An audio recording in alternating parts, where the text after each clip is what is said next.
Bismillahirrahmanirrahim. Alhamdulillahirabbil alamin. Nahmaduhu wa nasta'inuhu wa nastaghfiruh wa na'udzu billahi min shururi anfusina wa min sayyiati a'malina.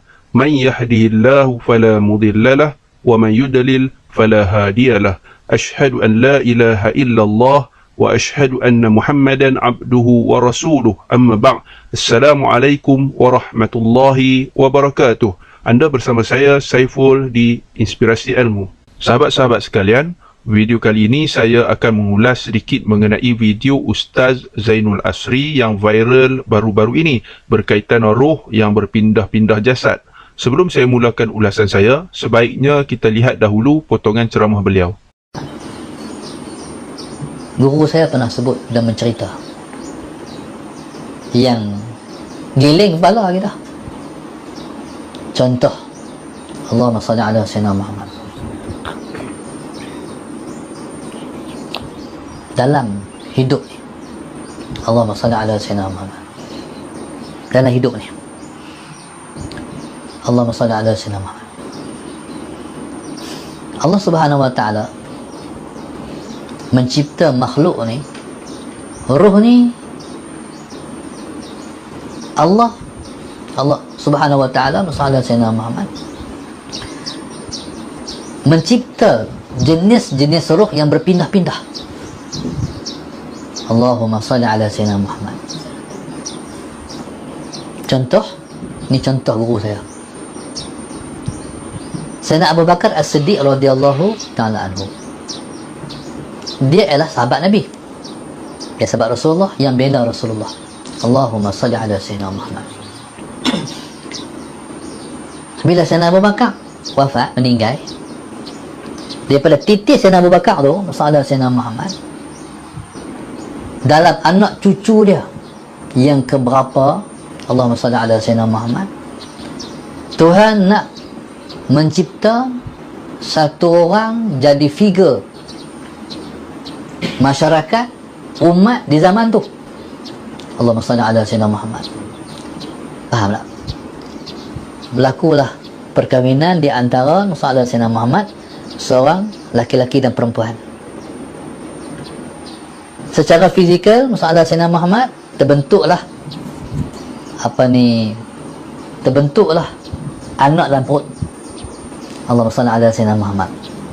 Ruh tu, masalah Sayyidina Muhammad, Allah Subhanahu wa ta'ala masalah Sayyidina Muhammad boleh ambil roh Sayyidina Abu Bakar untuk duduk dalam, tiupkan roh dalam jasad tu, jasad baru tu, masalah Sayyidina Muhammad. Maka sebagai contoh saja ni, keluarlah satu orang yang hebat di zaman tu, iaitu Imam Ahmad bin Hanbal. Sebagai contoh, Allahumma salli ala Sayyidina, hebat Imam Ahmad. Fizikalnya ialah Imam Ahmad, rohnya Sayyidina Abu Bakar. Sampai hebat Sayyidina Abu Bakar ni, sampai hebat Imam Ahmad ni, masalah Sayyidina Muhammad, dialah yang mempertahankan Al-Quran.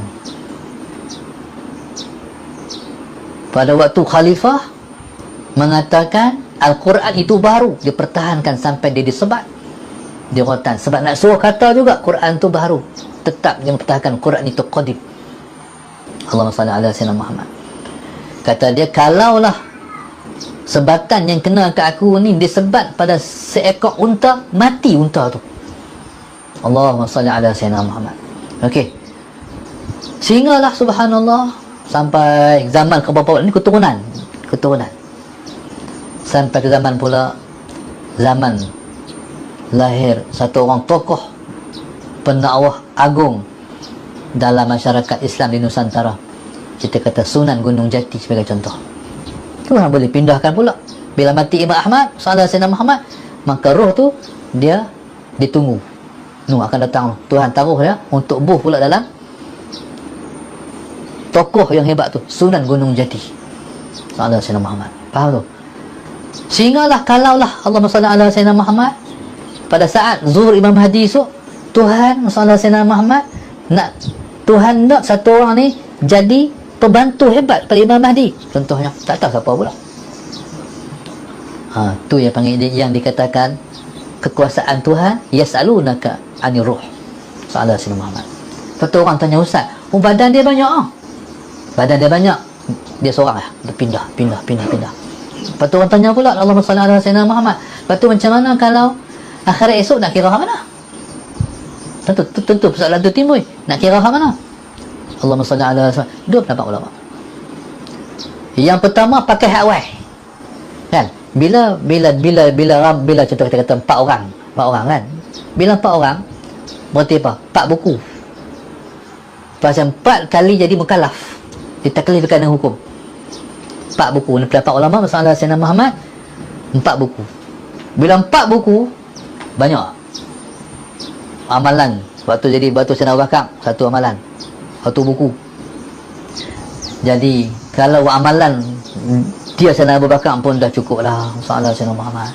Sembahyangnya, qiyamul lailnya, puasanya, jihadnya, cintanya pada Rasulullah sallallahu Sayyidina Muhammad. Lepas tu campur pula amalan Imam Ahmad, campur pula Sunan Gunung Jati, bagi contoh tu, dia semua tu wali. Baik, tu yang Allah mencipta. Satu pendapat. Yang kedua pakai hak awal. Satu Sayyidina Abu Bakar, hari ni tak pakai lah soalan saya nama. Tapi konsep, kata guru saya, konsep Islam ni tak sama macam Hindu. Hindu ni dia boleh semua, boleh berlaku semua pada semua roh. Islam tak, orang-orang pilihan saja. Ni ilmu masalah Sayyidina Muhammad yang saya pernah dengar, yang disebut oleh guru-guru kita ataupun alim ulama kita. Sahabat-sahabat, tujuan video ini bukan ingin memburuk-burukkan sesiapa, apatah lagi memfitnah sesama Muslim atau kafir mengkafirkan, tetapi ingin menegakkan hujah, meluruskan apa yang mungkin tersilap. Kerana video tersebut telah viral di kalangan awam secara terbuka, maka kaedah pembetulannya juga melalui video kepada awam secara terbuka. Berbalik kepada video tadi, timbul beberapa persoalan yang saya petik dari posting Facebook Dr. Rozaimi Ramli. Beberapa persoalan timbul. Apa beza pandangan pertama dan kedua? Kedua-dua pandangan yang beliau sebut hanya hitung amalan yang awal. Jadi saya ulang lihat. Saya rasa mungkin pandangan pertama itu dicampur-campur. Ya, dicampur-campur amalan orang pertama, orang kedua, orang ketiga dan orang keempat dicampur sekali. Dan pandangan kedua diambil amalan orang yang pertama, iaitu Abu Bakar As-Siddiq. Mungkin, saya rasa begitulah. Dan persoalan kedua yang dilontarkan oleh Dr. Rozaimi Ramli, ulama muktabar mana yang asaskan konsep sebegini? Ketiga, jika ruh Abu Bakar berpindah-pindah, mana dalil dari Al-Quran dan Sunnah yang nyatakan konsep begini? Ini perkara ghaib yang memerlukan dalil yang jelas. Keempat, adakah ruh Abu Bakar tidak berada di alam barzakh? Jabatan Agama Islam Kedah perlu siasat penceramah sebegini? Dakwaannya sangat mengelirukan Dr. Rozaimi Ramli. Jadi, persoalan-persoalan ini perlu dijawab oleh Ustaz Zainul Asri, kerana ramai orang sangat keliru dengan kenyataan-kenyataan Ustaz ini. At-takhammus atau tanasukhul arwah atau perpindahan ruh adalah suatu ajaran yang bukan berasal dari agama Islam. Di antara agama-agama yang mempercayai tanasukhul arwah atau perpindahan ruh adalah Hinduisme, Sikhisme, Jainisme, Buddhisme, Taoisme, falsafah Yunani, Yahudi, Sufisme, Druz dan agama-agama orang asli Amerika, Maya dan Inka. Saya ingin memetik kata-kata Al-Imam Ibn Hazmin rahimahullah. Yaqulu Al-Imam Ibn Hazmin rahimahullah, fayakfi min ar-raddi alaihim ijma'u jami'i ahli al-Islam ala takfirihim wa ala anna man qala biqawlihim fa innahu ala ghairi al-Islam wa anna an-nabiyya sallallahu alaihi wasallam ata bi ghairi hadha. Imam Ibn Hazmin berkata, cukuplah untuk menolak mereka itu, iaitu mereka yang mengatakan roh berpindah jasad kepada jasad yang lain dengan ijma' ke semua orang Islam ke atas kekafiran mereka dan ke atas orang yang berkata seperti mereka. maka sesungguhnya perkara itu dari selain Islam, dan bahawa Nabi SAW telah membawa ajaran yang bukan seperti itu. Boleh rujuk kitab Al-Faslu fi Milali wal Ahwa'i wan Nahli jilid 1 muka surat 166.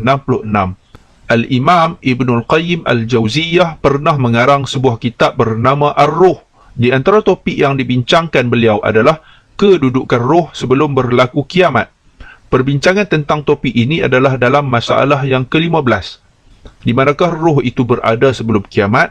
Adakah roh itu berada di langit ataupun di bumi? Adakah roh itu berada di syurga ataupun tidak? Adakah roh itu dikembalikan kepada jasad lain yang mana dengannya roh mendapat nikmat atau sengsara? Ataupun roh itu terasing sendiri? Persoalan-persoalan yang dikemukakan ini dibincangkan dengan panjang lebar oleh Ibnu Qayyim di dalam kitabnya Ar-Ruh. Beliau mengemukakan firman Allah Subhanahu wa taala di dalam surah Al-Waqi'ah ayat 8 hingga 14. Fa ashabul maimanati ma ashabul maimanah wa ashabul mash'amati ma ashabul mash'amah was-sabiquna as-sabiqun ulaikal muqarrabun fi jannatin na'im sullatum minal awwalin wa qalilum minal akhirin, iaitu puak pihak kanan, alangkah bahagianya keadaan puak pihak kanan itu, dan puak pihak kiri, alangkah siksanya keadaan puak pihak kiri itu, dan puak yang ketiga pula ialah orang-orang yang telah mendahului dalam mengerjakan kebaikan di dunia, yang akan mendahului mencapai balasan yang sebaik-baiknya di akhirat kelak. Mereka itulah orang-orang yang didampingkan di sisi Allah, di antaranya sekumpulan besar daripada umat-umat manusia yang terdahulu dan sebilangan kecil daripada orang-orang yang datang kemudian. Firman Allah lagi dalam surah Al-Waqi'ah ayat 88 hingga 94. Fa'amma in kana minal muqarrabin farauhun wa rayhanun wa jannatu na'im wa amma in kana min ashabil yamin fasalamun laka min ashabil yamin wa amma in kana minal mukazzibin ad-dallin fanuzulun min hamim wa tasliyatu jahim. Kesudahannya, jika ia yang mati itu daripada orang-orang muqarrabin, maka ia akan beroleh rehat kesenangan dan rahmat kesegaran serta syurga kenikmatan. Dan jika ia dari puak kanan, maka akan dikatakan kepadanya, selamat sejahtera kepada kamu kerana engkau dari puak kanan. Dan jika ia dari puak kiri yang mendustakan Rasulnya lagi sesat, maka sambutan yang disediakan baginya adalah dari air panas yang menggelegak serta bakaran api neraka.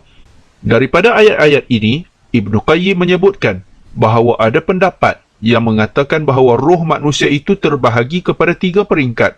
Pertama, golongan muqarrabin. Kedua, ashabul yamin. Ketiga, mukazzabah dalalah.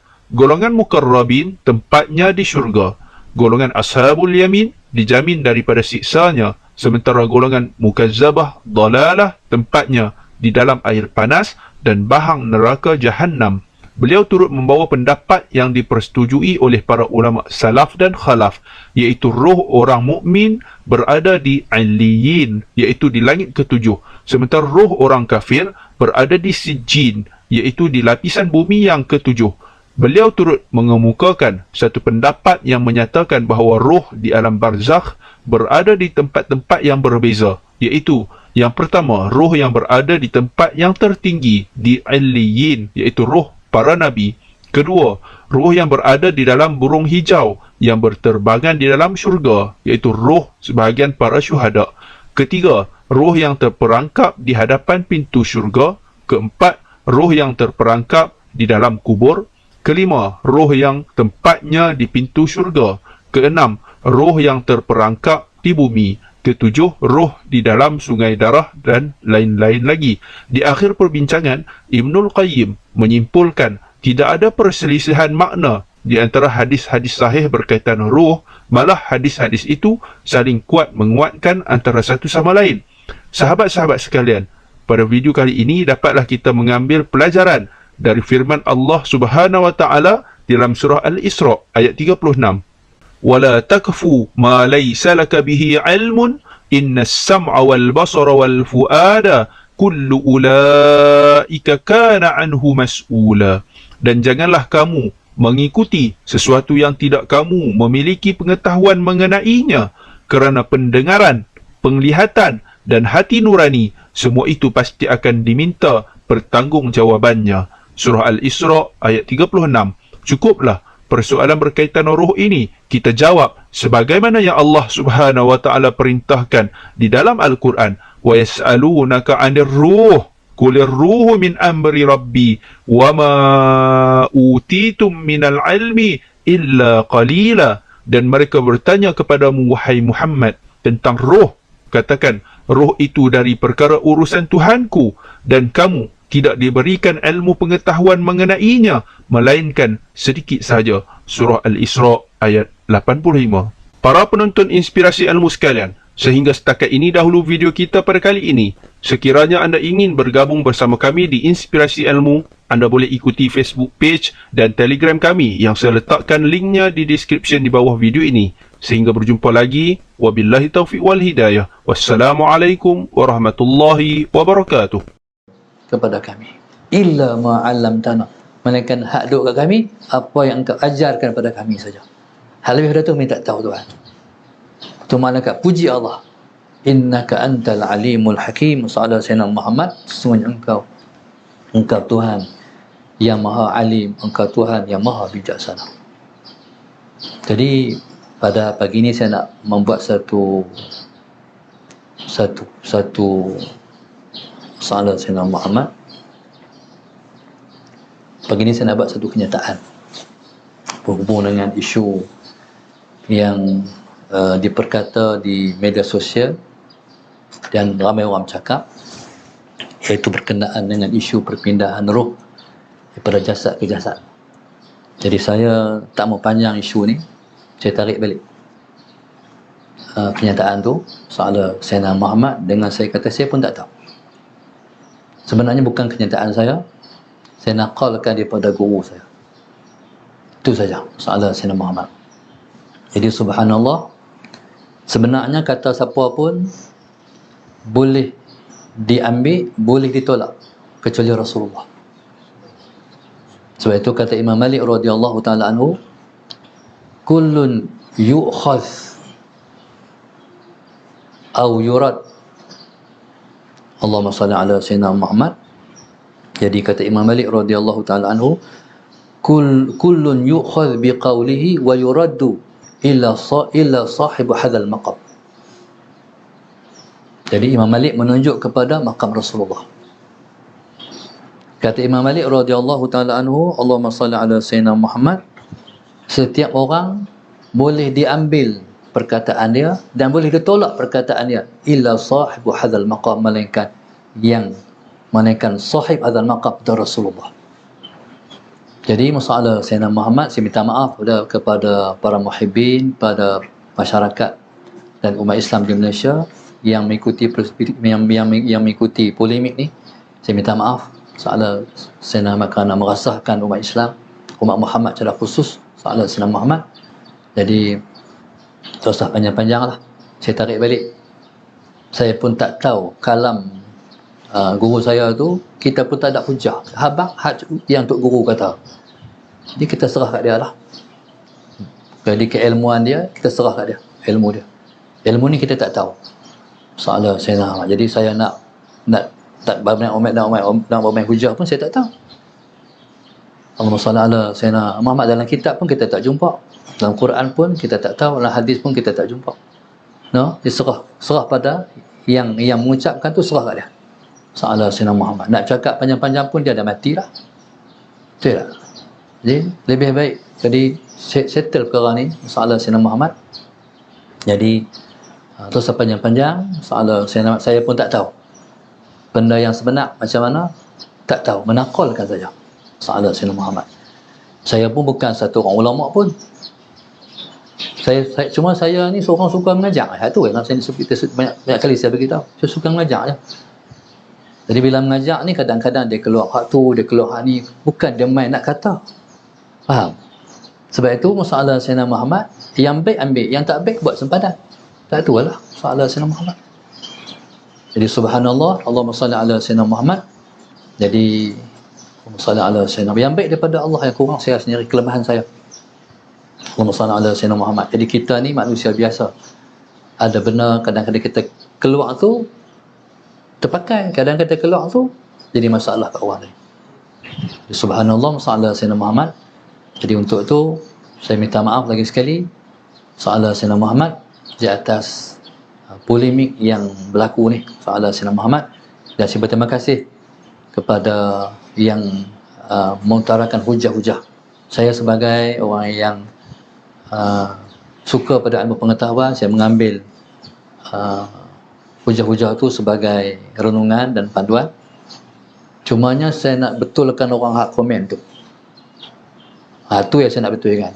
Komen tu tak sesuai sebagai seorang Muslim yang akhlak dengan Rasulullah, tak sesuai menghina orang, mencerca orang, memaki orang. Tu tak sesuai dengan akhlak kita orang Islam. Tapi yang bagi hujah tu saya terima, insyaAllah. Dari saya sebagai seorang bukan ilmuwan tapi orang yang suka mengajar, jadi saya minta maaf di atas kenyataan yang mungkin ala sayyidina Muhammad jadi masalah. Dia orang awam tak faham. Jadi saya minta maaf kepada semua umat Muhammad sallallahu alaihi wasallam, ala sayyidina Muhammad, di atas kenyataan yang begitu, insya-Allah. Qala subhanaka la ilma lana illa ma 'allamtana innaka antal alimul hakim, ala sayyidina Muhammad.